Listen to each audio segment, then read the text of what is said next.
A Arábia Saudita fará proposta forte por Vinícius Júnior. CBF avança para renovar com Carlo Ancelotti e Santos busca empate contra o Corinthians. Essas e muitas outras notícias eu vou mostrar para você na edição dessa sexta do Boletim Weiner.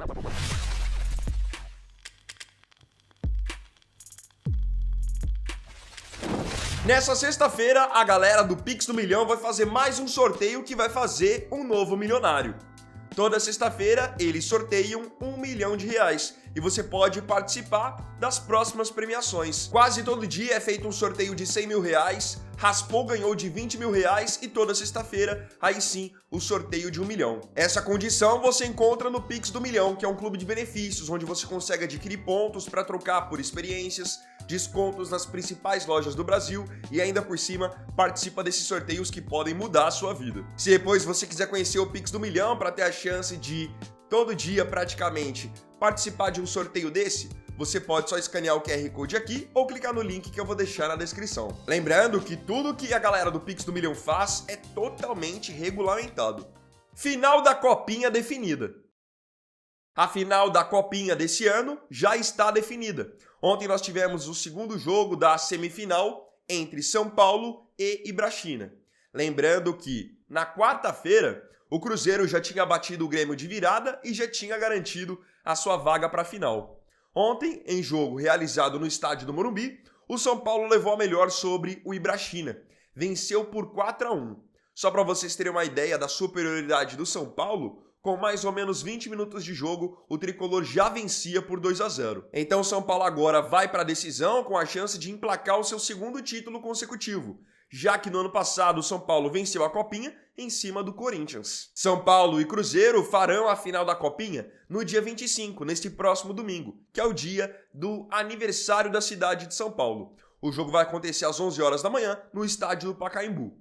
Santos busca empate com o Corinthians. Ontem foi dia de Campeonato Paulista, dia de clássico entre Santos e Corinthians na Vila Belmiro.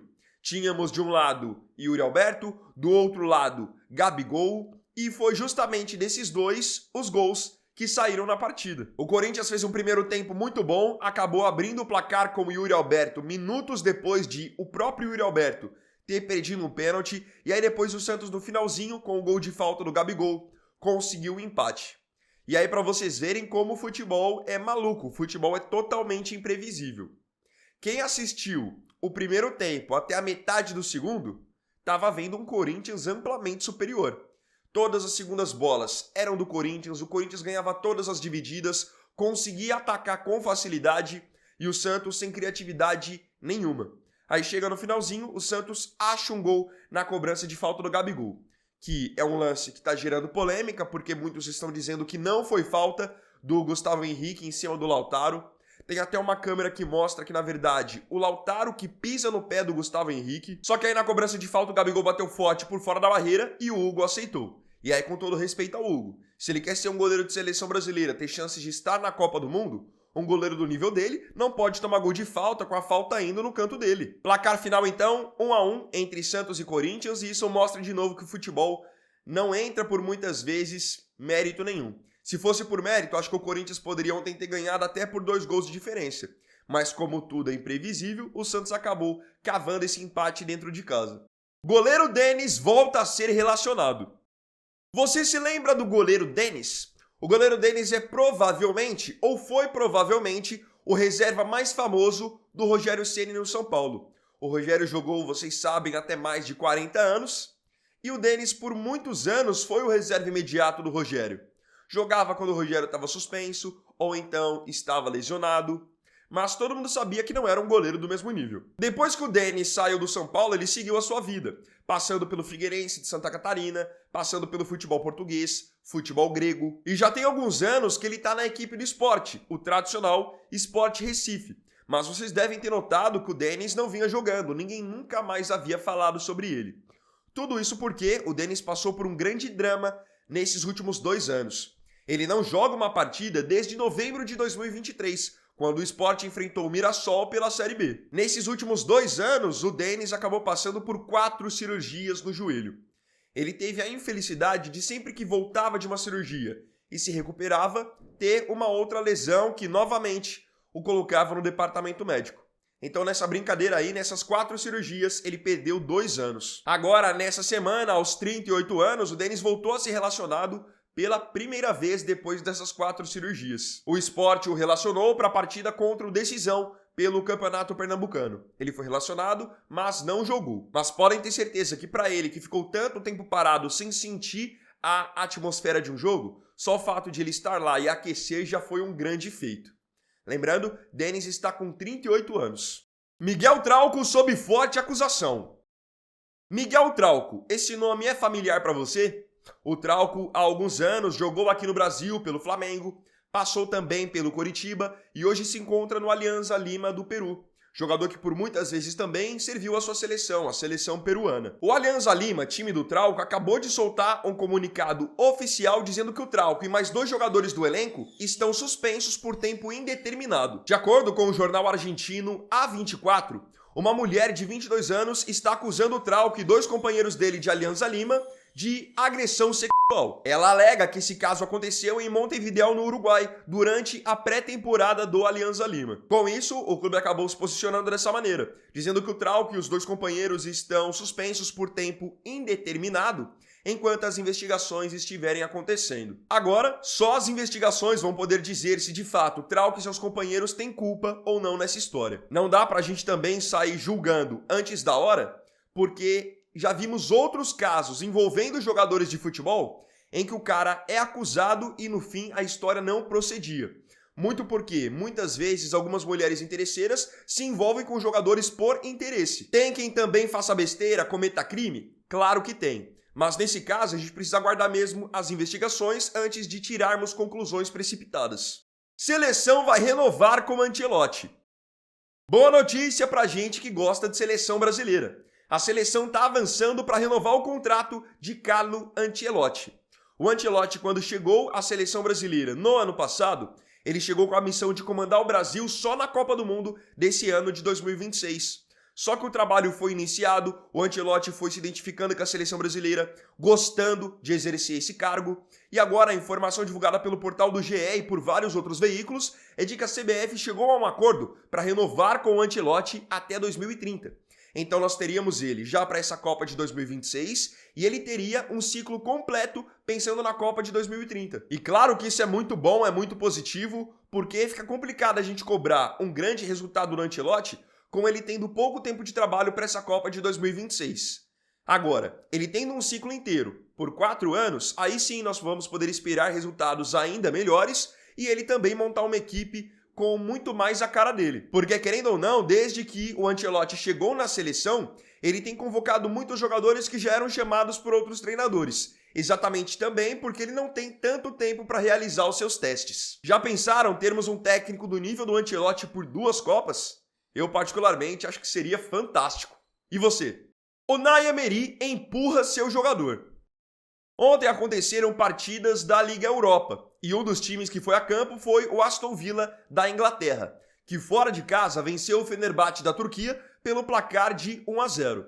Com esse placar, o Aston Villa já se garantiu nas oitavas de final da competição, mas teve um lance bem esquisito que chamou a atenção nas redes sociais. Nos acréscimos, o técnico Unai Emery substituiu o meio-campo Tielemans, que saiu ali trotando, cumprimentou o companheiro que iria entrar para campo, e ele foi fazer uma coisa que é o normal. Quando você sai e vai para o banco, você cumprimenta o treinador, cumprimenta os companheiros, só que aí que veio a bizarrice. Quando o Tielemans deu a mão pro Unai Emery, o Unai Emery simplesmente empurrou o seu jogador e fez gestos como se estivesse reclamando dele de alguma coisa, e não deu para entender do que ele estava reclamando. Ele não esclareceu isso também depois após a partida e a única coisa que ele disse para TNT Sports foi o seguinte: ele é meu filho. Mesmo que o Unai Emery ache que tem essa liberdade com o Tielemans, e se é o jogador empurrando o treinador?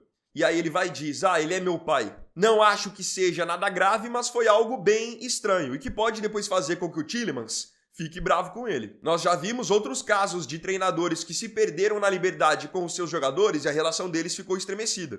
Querem um caso mais evidente do que o do Fernando Diniz com o Tietê nos tempos de São Paulo?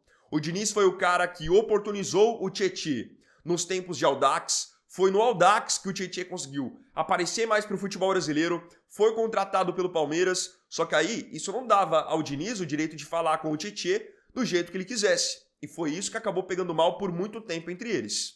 Brahim Dias é abraçado em volta ao Real. Ontem, o meia-atacante Brahim Dias realizou seu primeiro treinamento no Real Madrid após a Copa Africana de Nações. Ele fez a sua reapresentação.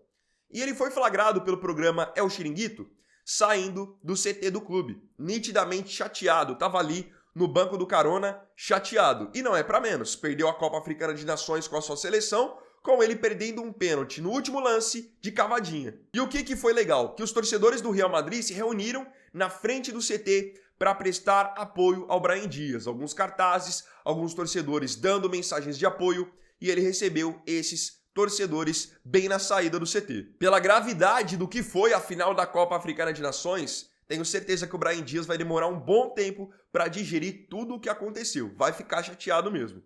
Giro pelo mercado. Vamos a rápidas atualizações do mercado da bola nessa edição do Boletim Weiner, começando pelo futebol nordestino, onde, de acordo com a informação do Diário do Nordeste, o atacante Davidson, de 34 anos, está de saída do Fortaleza. Ele tem contrato com o tricolor do PC até o final do ano, mas está fora dos planos para essa temporada em que o Fortaleza vai disputar a Série B e precisa reduzir alguns gastos. Como o Davidson ganha por volta de R$900 mil por mês, ele está entrando em um acordo com o clube pela sua saída. Ainda no futebol brasileiro, o Fluminense finalmente anunciou a contratação do meio-atacante venezuelano Jefferson Savarino, de 29 anos. Ele chega com contrato até 2029 e foi adquirido da seguinte forma. O Fluminense vai pagar uma compensação financeira para o Botafogo e envolveu na negociação também o jovem Wallace Davi. Indo para a Europa, o Tottenham anunciou oficialmente ontem a contratação de um jogador brasileiro. Trata-se do lateral esquerdo Souza, de 19 anos, que acabou de ser comprado do Santos por 15 milhões de euros. Ele já firmou contrato com a equipe londrina até 2031. E fechando esse rápido giro pelo mercado, ontem o volante Casemiro, que joga no Manchester United e representa a seleção brasileira, anunciou que esses serão os seus últimos meses vestindo a camisa do United, anunciou a sua saída do clube. Ele vai permanecer até o final da temporada, que é também quando acaba o seu contrato. Depois ele vai partir para um novo desafio. E ele já é especulado em mercados como Saudi Pro League e MLS. Arábia virá com força no mercado. Vocês se lembram quando aconteceu o primeiro boom de contratações da Arábia Saudita?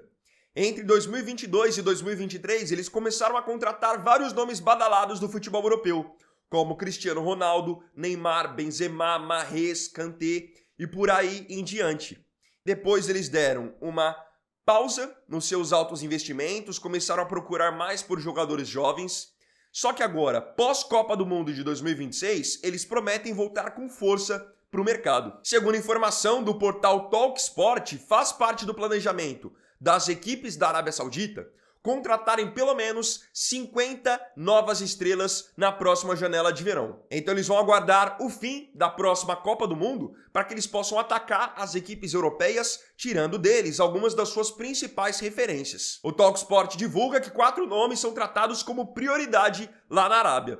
Mohamed Salah, atacante do Liverpool, Bruno Fernandes, meio-campo do Manchester United, Vinícius Júnior, atacante do Real Madrid, e Lewandowski, atacante do Barcelona. É uma estratégia deles para tentar renovar o interesse no futebol saudita, porque a gente sabe, o Cristiano Ronaldo não vai continuar jogando pelos próximos 3, 4 anos, o Benzema também não vai jogar pelos próximos 3, 4 anos.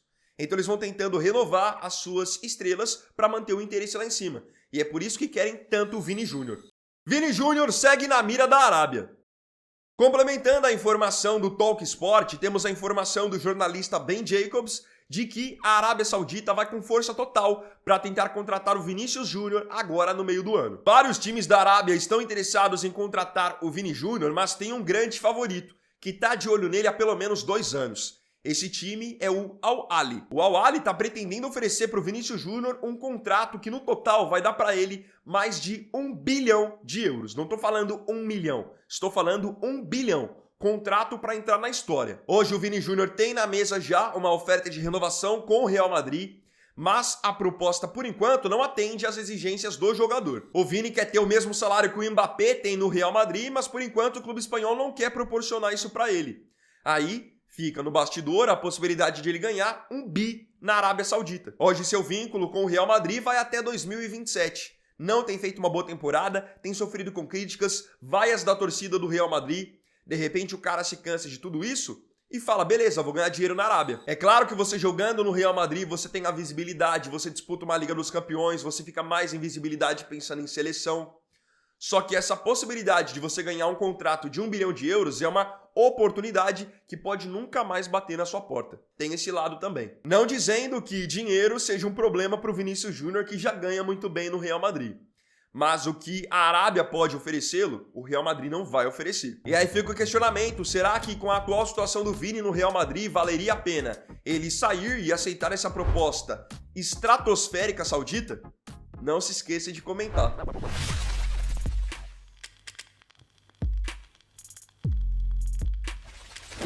Então, bom, galera, esse vídeo aqui foi o primeiro dessa sexta. Eu agradeço profundamente a você pela companhia em mais um vídeo.